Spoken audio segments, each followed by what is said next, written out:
Nō reira, kia ora mai te whānau. Welcome everybody to our kōrero. I'll just grab their whakatauki.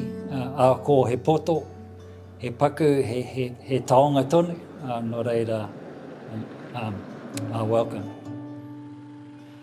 And we're into our whakawhanaunga.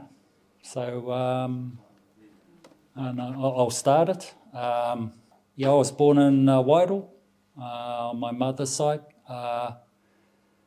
We left there when I was 8, and then I've been all over the place. So I've grown up every place. I had a home in Raglan, and then I had a home, and I've got a home here now. So that's why I'm here in Te Tairāwhiti. Yeah, and Pene Campbell Jr. is my name. Nō reira, tēnā koutou te whānau. Parakore started in 2009, and it actually was birthed from Xtreme Zero Waste, was another offshoot.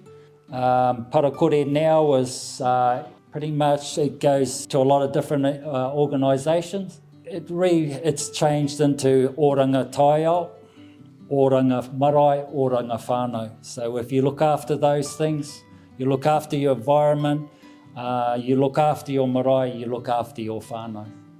A world without waste is what we're aiming for. And by that, we're talking about these things which you're hearing now, circular economies, closed loop systems, where things go round and not straight to the hole or straight to the wherever it goes to. Where parakore has become to things like recycling has become old news. It's old. That was the news 24 years ago, recycling, but now it's pretty much we're getting higher up the hierarchy, and we want to talk about reducing is where parakore wants to be. What is this thing called waste, and what is it? Because back then, waste was organic. And it was only lately as human beings decided to muck around with their taonga, and then we got what we got now: plastic, steel, the whole gambit of waste. It's a dilemma. See, my rubbish bin, my daughter actually said to me, I don't have much waste, and I try not to have much waste. But I'm kind of analysing my rubbish bin, and it is that plastic. That's my rubbish bin, is those plastics. And, yeah, well, they're all from the shop. I'm lucky. I'm lucky that my sister, she's our gardener. So I'm really lucky for that. Whangaroa Moana, that's the place where our kids bomb off the bridge, where our manahiri come to collect shellfish. It's a place where we go fishing. It's the litmus test of how well we're doing as a community.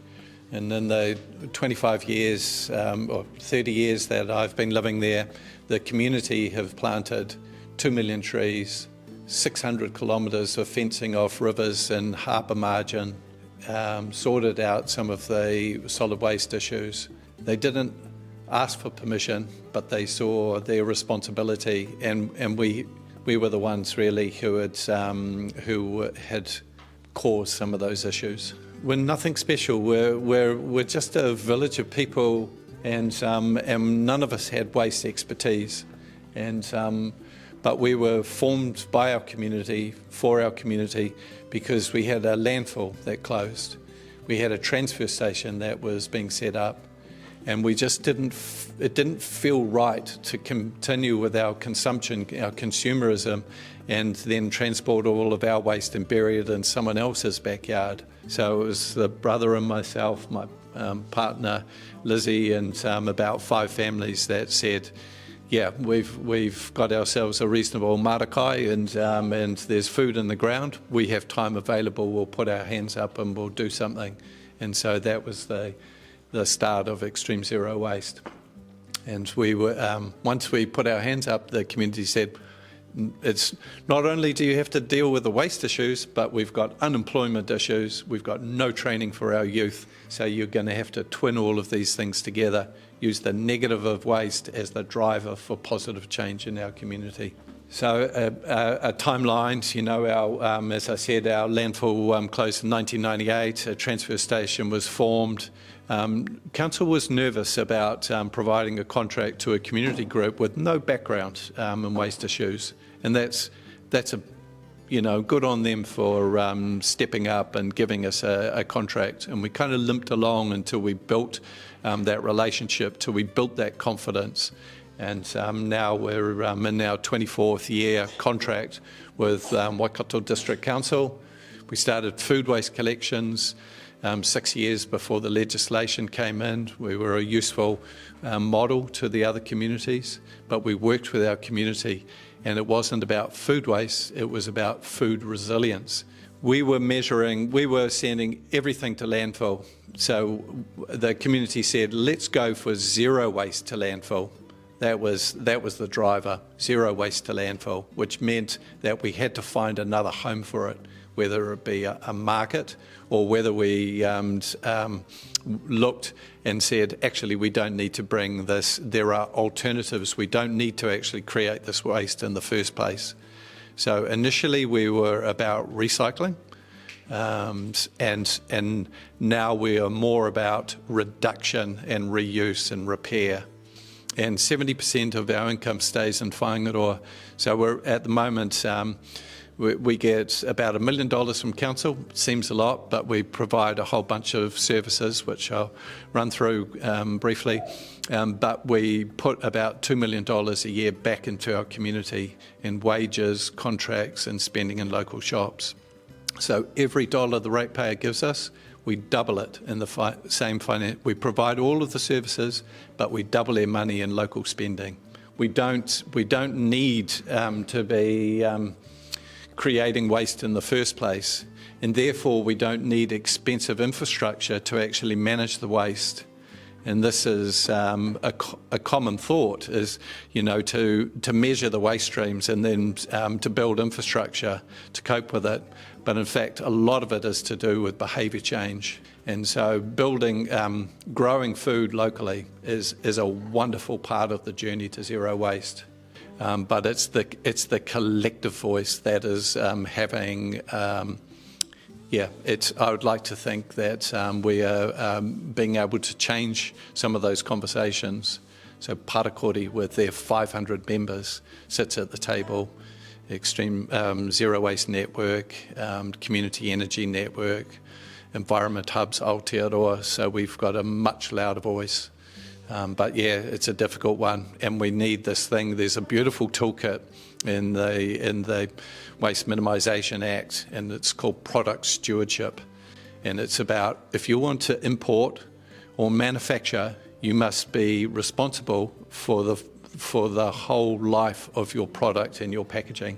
We built a resource recovery centre, and we would like to think that in the future we might be called community resilience centres, because this is much more holistic approach to it, and it incorporates climate change, and waste is just a symptom of some of those things. So quickly, my presentation, I'm not a consultant. I work for Localised, which is owned by Zero Waste Network. My talk's about community enterprise as much as anything, and Rick's on the money. Like, we talk about facilities and assets and stuff. The asset for me that I've seen over 25 years is a type of business called community enterprises, and it's no different than councils. Councils are different types of community enterprises, are the same thing, owned by the community and run by the community.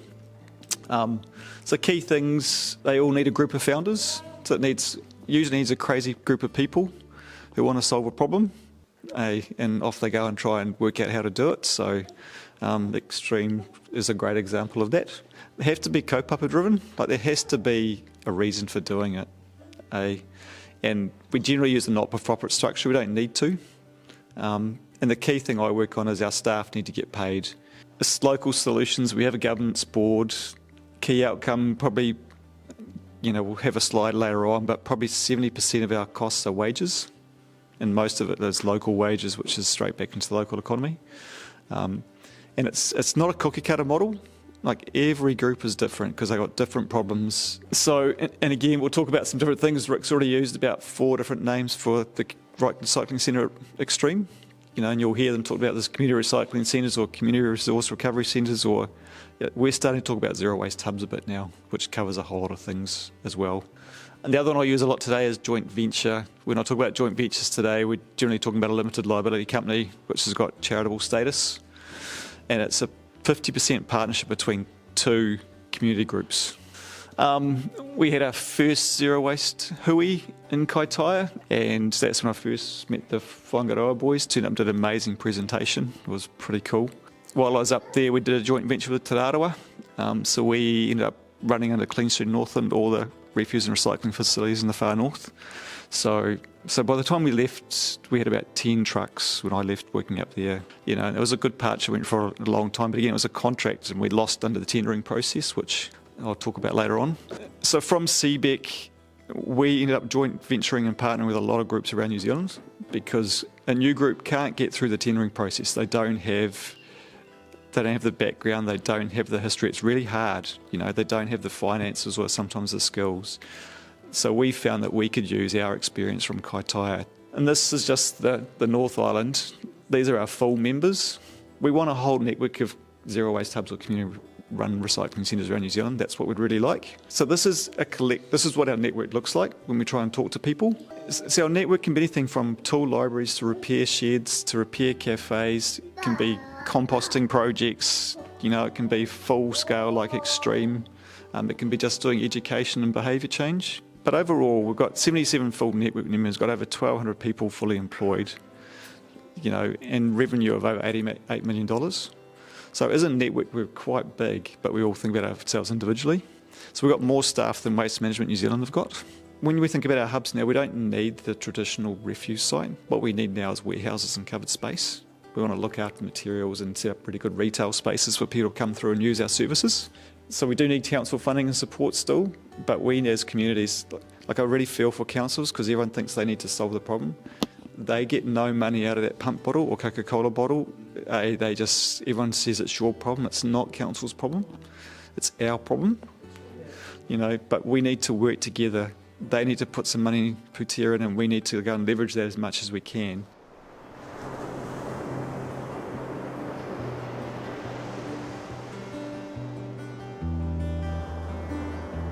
Grab your cup of tea and we're going to set up 3 tables and we're going to try and have some group discussions around those tables. So, one of the things we can use for the future is, if container deposit systems, which we've got to, lobby the government about, so that we've got product stewardship, which is that 10 cents on the Coke bottle, yes. Bring that back. So that all of those things become resources, they have a value, and then those supermarkets can all participate by having reverse vending machines. And reverse vending machines could be at our supermarkets, they could be at our train stations. Right, so you get a money, a discount. Oh, money back, yeah. Yeah, money back discount, or you could say, I want the money to be sent to the Environment Centre, into the community chest. But the road to behaviour change, I think it's tell Māori, it's the worldview, it's, we have memories, of how things used to be done, and that wasn't that long ago. We know that we've got issue about food and nutrition.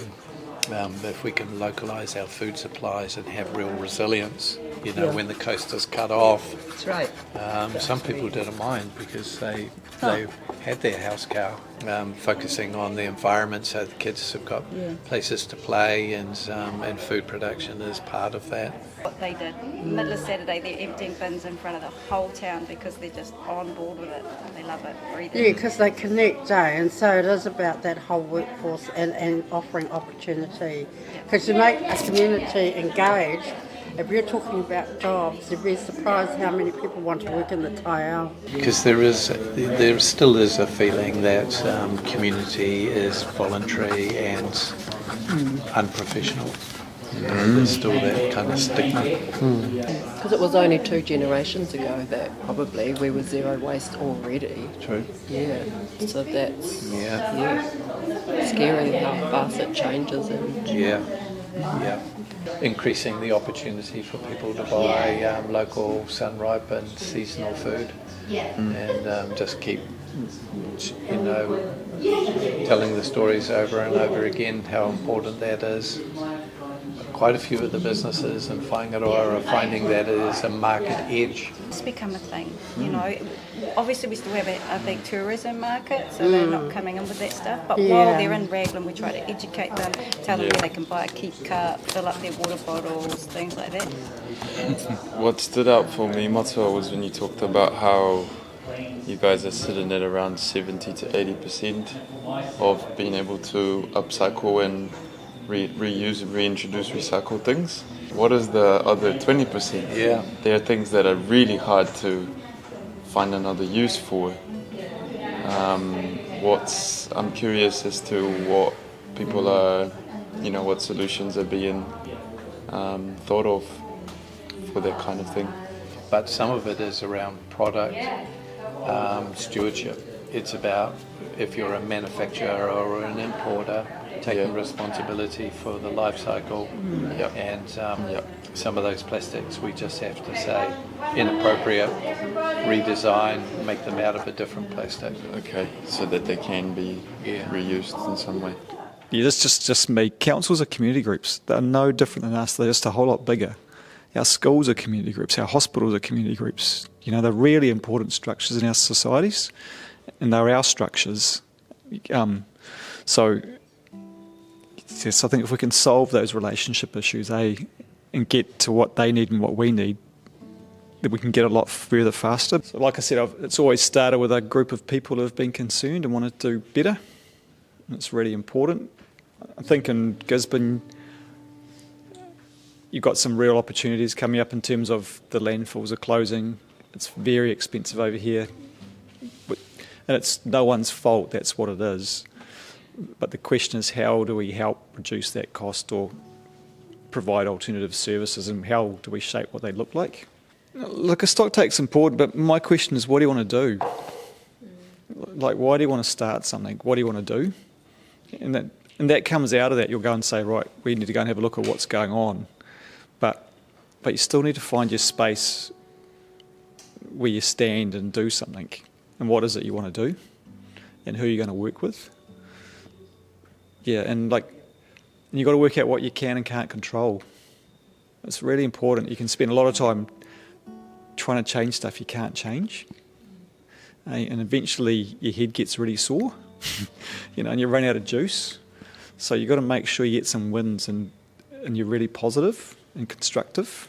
And a journey with council and community is not easy. You've got so many stakeholders. Like, the hardest job I know is being a general manager of our centres. You've got to deal with staff, you've got to deal with clients, you've got to deal with council staff, you've got to deal with politicians. Everyone's got an idea on what to do. But they're cool centres and they're cool jobs. Before you kind of pick a waste stream, is actually go for a bit of a hikoi and see some of the other centres and get a feel for how you want to scale. And Phil talked earlier today about incineration. Like, there's incineration plant guys cruising all around New Zealand, and that's their job. But it's a technology and it's got spaces, but we have to make sure it fits in our spaces, not in their spaces, because incineration, it might solve your landfill problem, but it still needs a landfill. But it doesn't help your climate change problem in terms of carbon emissions. So, yeah. So, and then the last one for me is, zero waste is it's awesome. It's a system solution and it's a way of thinking. I think why I'm here is because it just makes sense. It makes really good sense.